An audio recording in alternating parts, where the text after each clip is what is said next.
Olá, alunos! Sou Lília Capelin, professora do curso de Serviço Social da Uniarp.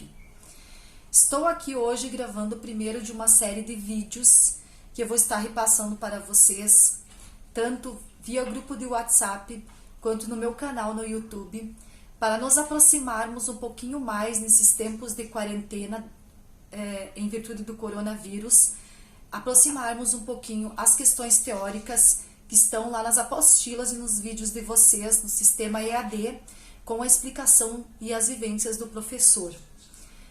Nesse primeiro encontro, eu separei a primeira aula do nosso módulo em EAD para nós estarmos aqui revisando.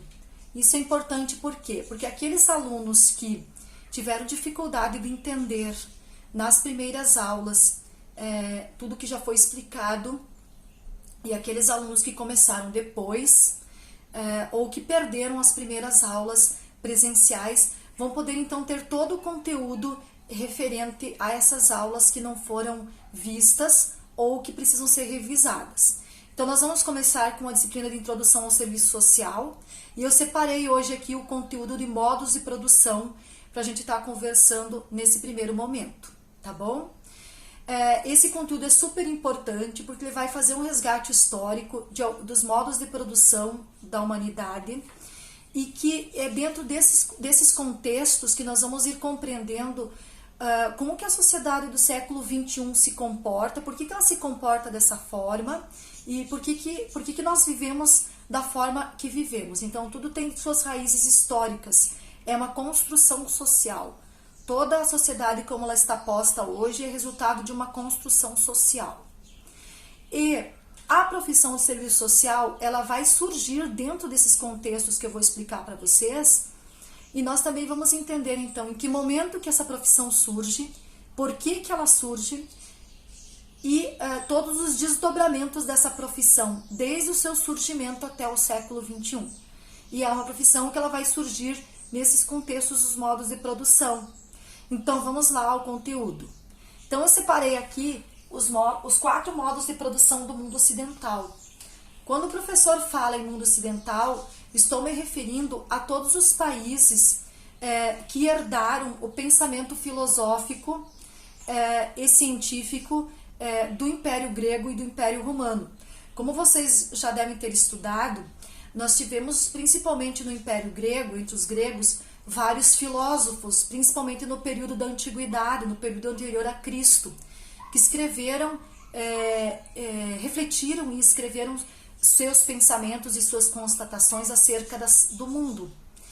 E também nós tivemos pensadores europeus que também escreveram cientificamente e filosoficamente sobre o modo de pensar e agir e organizar as sociedades. Então, nós da América, nós somos colonizados pelo povo europeu, na sua grande maioria, e também, obviamente, pelos africanos e pelos indígenas, que já estavam aqui. Então, mas o modo de pensar e agir e se comportar, nosso aqui da América, ele é herdado dos europeus e dos gregos. Então, quando eu falo mundo ocidental, é toda parte do mundo que pensa, que se organiza filosoficamente e cientificamente de um mesmo jeito. Então, por exemplo, se nós pegarmos a sociedade da Índia ou a sociedade da China, nós vamos ter modos de pensar, de agir e de organizar o Estado que são diferentes do nosso, porque lá é considerado o mundo oriental. Então, o mundo ocidental, que eu vou estar falando aqui, ele se organizou em 4 modos de produção distintos. Modo de produção significa como a humanidade foi se organizando para produzir as coisas, como a humanidade foi se organizando para produzir as coisas de que ela necessitava para viver. E é isso que a gente vai estar estudando então agora. Então são 4 modos de produção: o primitivo, o escravocrata, o feudalismo e o capitalismo. No modo de produção primitivo, nós vamos ter o que a gente conhece por comunismo, ou seja, são os seres humanos que viveram no período da pré-história, que data aproximadamente do ano 15.000 a.C. até o ano 5.000 a.C. Esses seres humanos habitavam especialmente cavernas para se proteger dos animais ferozes. Eles viviam da caça, da pesca, da coleta de raízes e frutas da natureza. E eles não visavam nenhum tipo de lucro. Todos os integrantes da comunidade caçavam, pescavam e coletavam. E ao final do dia, eles consumiam o que havia sido coletado. Não havia um estoque, não havia uma previsão de lucro. Se organizavam as coisas de modo para aquele dia. No dia seguinte se fazia o processo tudo novamente, todos dividiam o que era conquistado e era nesse sistema que os homens pré-históricos viviam. Bom, por volta do século 5 a.C., do ano 5000 a.C., nós vamos ter um acontecimento de suma relevância na história da humanidade, que é a invenção da escrita. Esse marco da invenção da escrita, ele vai também ser um marco no modo de organização da produção das coisas também na humanidade. Então nós vamos ter o fim do período da pré-história e o início da história, né? Porque agora nós temos escrita para escrever a história, certo? Esse período que eu vou falar agora, que é o período que contém o modo de produção escravocrata, ele é bastante relatado no Antigo Testamento da Bíblia. Então lá nos livros do Antigo Testamento nós vamos ter várias situações na Bíblia em que vai se falar sobre escravos, né? Então é o período que a gente chama de período da Antiguidade, que vai do ano 5000 a.C. até o ano 0, que é o nascimento de Cristo, período da Antiguidade. Porém, o período escravocrata, de modo de produção, ele vai perdurar do ano 5000 a.C. até aproximadamente o século 5 depois de Cristo, tá? Então, o que vai acontecer com os seres humanos? Enquanto eles estavam vivendo lá na pré-história, então eles habitavam cavernas e coletavam, caçavam animais, coletavam coisas da natureza e pescavam. Houve um momento aqui no período da pré-história que esse ser humano ele começou a se organizar em comunidades fora das cavernas, construindo as primeiras casas e se agrupando em pequenos vilarejos. Eles tinham consciência de que se estivessem juntos, seria mais fácil para se defender dos animais ferozes que habitavam a terra naquele momento e que os seres humanos não tinham tantas ferramentas e armas para estarem se defendendo contra eles. Então, e até das próprias intempéries da natureza. Então, se eles estivessem juntos e agrupados, eles seriam mais fortes. Então, esse ser humano passou a não habitar mais as cavernas, se organizou em casas, em pequenos vilarejos e começou a praticar a agricultura, ou seja, pegar aquela semente daquela planta que antes ele coletava lá na natureza e semear no seu quintal para produzir. Também houve a domesticação de animais, né? A domesticação de animais, esses animais então que antes eram soltos na natureza passaram a ser aprisionados em alguns quintais e domesticados para o consumo dessas pessoas. Então vai começar a mudar o sistema de sociedade a partir do ano 5000 a.C. É nesse período que surge uma das cidades mais antigas, é a cidade mais antiga do mundo, a cidade de Ur, que se localiza onde é o Iraque hoje. Então é a cidade mais antiga do mundo. Foi o primeiro lugar em que o vilarejo cresceu e se tornou uma cidade. Bom, no período escravocrata vai mudar o foco. A produção das coisas vai estar centralizada nos escravos, por isso que é denominado escravocrata, porque as coisas vão ser produzidas a partir da escravidão. Então a sociedade vai estar dividida entre os grandes imperadores e seus escravos e alguns camponeses, né? Então nós vamos ter um grande percentual da população que vai ser escravizada lá no mundo do Império Romano, do Império Grego, dos Impérios Persas, do Império Egípcio. Essas pessoas vão ser escravizadas e vocês vão poder verificar isso com muita clareza nas passagens bíblicas, onde em vários momentos é citado a questão do povo escravo. Nesse período vai ser, por exemplo, construído com a mão de obra escrava as pirâmides do Egito, o Coliseu, várias construções arquitetônicas do mundo são construídas nesse período com a mão de obra dos escravos. Então, a produção das coisas, nesse momento, está centrada nos escravos. São os escravos que serão a mola propulsora da produção das coisas. Nesse período, nós vamos ter também uma figura muito importante, que é a figura do artesão, que são pessoas que em suas residências vão produzir tecidos para fazer as vestes das pessoas, vão produzir armas, vão produzir ferramentas, né? Normalmente nas próprias moradias, né? O próprio ferreiro na sua casa vai ter a fundição onde vai fazer as espadas, as enxadas, os facões, né? As mulheres vão se dedicar aos teares, né? A produção de tecidos e tudo mais. Então, esse é o período escravocrata. O principal ator no modo de produção aqui são os escravos. Como eu falei, esse período de modo de produção ele vai findar por volta do século V depois de Cristo. E aí nós vamos ter a mudança para o modo de produção que a gente chama de feudalismo. Esse modo de produção então vai ter o início no século aproximadamente no século V depois de Cristo, quando se esgota o modo de produção escravocrata, e vai perdurar por um longo período, por vários séculos. Então até o século XIV, fim do século XIV, o modo de produzir as coisas será por meio do feudalismo. E eu já vou explicar para vocês como que acontecia na prática o feudalismo. Mas antes disso, eu quero falar uma coisa muito importante. Essas separações de tempo aqui, que vocês estão vendo de um modo de produção para o outro, são separações históricas feitas pelos historiadores que pesquisaram a história e que dividiram assim.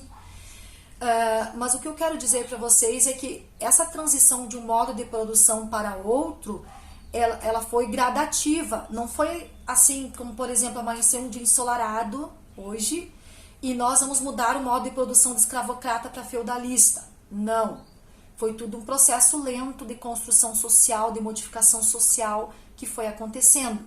E em cada lugar do mundo ocidental ele aconteceu de uma forma diferente. Em alguns foi mais rápido, em outros foi mais lento. Importante aqui lembrar também que nesse momento a América nem ainda havia sido descoberta pelos europeus, descoberta entre aspas, né? Porque a América sempre esteve aqui. Ou seja, os europeus ainda não tinham chegado na América. Na América ainda, então, o modo de produção aqui, ó, no fim do século XIV, os europeus ainda não tinham chegado na América. Então, nós vamos ter na América, quando os europeus chegarem na América, em 1496, no Brasil em 1500, nós vamos ter aqui o modo de produção primitivo. Por quê? Nós vamos ter os indígenas, né? No caso do Brasil, nós vamos ter os indígenas vivendo em sistema primitivo. Em outros países que foram descobertos pelos espanhóis, como por exemplo o Peru e o México, nós vamos ter já outros modos de produção mais evoluídos. Onde nós vamos ter, por exemplo, já escrita em alguns desses países, né, nessas civilizações, incas, maias e astecas, a gente vai ter sistemas matemáticos, sistemas de escrita já e outros modos de produção.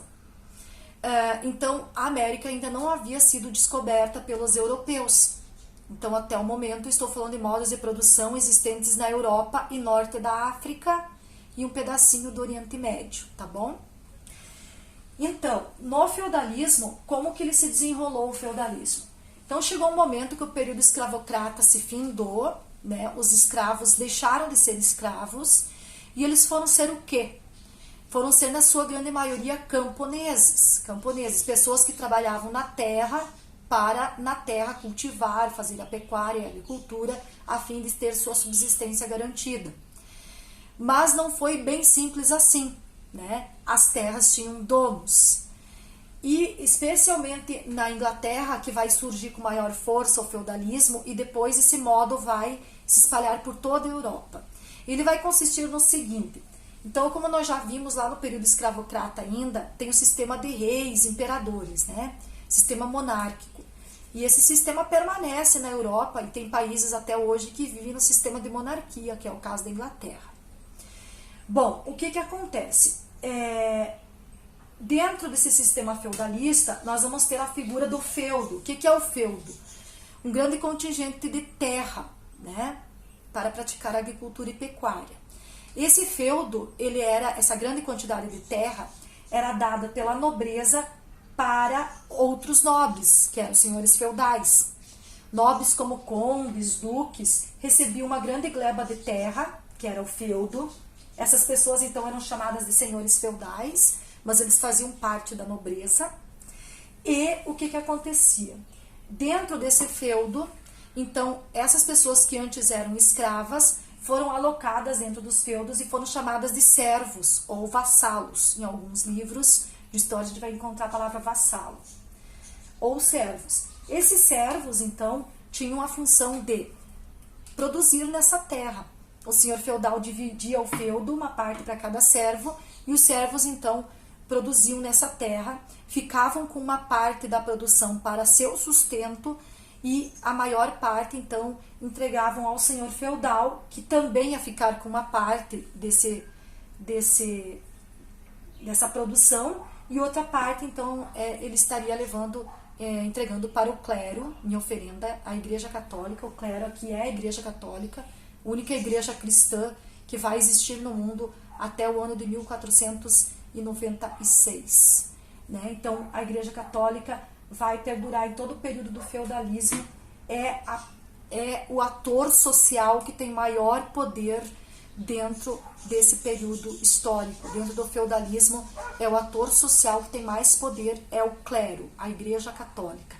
Porque, inclusive, ela vai mandar nas decisões dos próprios imperadores e reis. Os imperadores e reis, nesse período, são subordinados aos desejos, ao poder da Igreja Católica, né, entendida como clero. Então, nós vamos ter aqui uma divisão social, então, entre senhores feudais, que são nobres, né, que vão ser o dono do feudo, o clero, que é a Igreja Católica, que vai pegar um percentual do que é produzido nos feudos para o seu sustento, e também os servos, né, que são quem produz no feudo, e a nobreza, que são os outros nobres, então, que não têm terras, mas que precisam ser sustentados pelas coisas que são produzidas dentro do feudo. Então, basicamente, o feudalismo era organizado dessa forma. Nós vamos ter aí, daí, a partir do fim do século XIV, um período de transição para um outro modo de produção das coisas, que é o capitalismo, tá? Que é o nosso quarto modo de produção, e que perdura até os dias de hoje. Na aula número 2, eu vou fazer um vídeo explicando só sobre o capitalismo, tá? Então, vou encerrar essa aula aqui hoje, agora, e na aula 2, nós vamos fazer uma aula só sobre o capitalismo. Nós vamos nos deter mais nesse modo de produção, porque é no fortalecimento desse modo de produção que surge a profissão de serviço social. Então, é por isso que a gente vai se deter mais nesse modo de produção. E também para entender, então, como que se gesta a sociedade atual, que está no modo de produção capitalista, né? No século XXI, perdura ainda o modo de produção capitalista, que vai iniciar aqui no final do século XIV e vai perdurar até os dias de hoje. Beleza? Daqui a pouquinho vai a aula número 2 aí para vocês, falando então só sobre o modo de produção capitalista.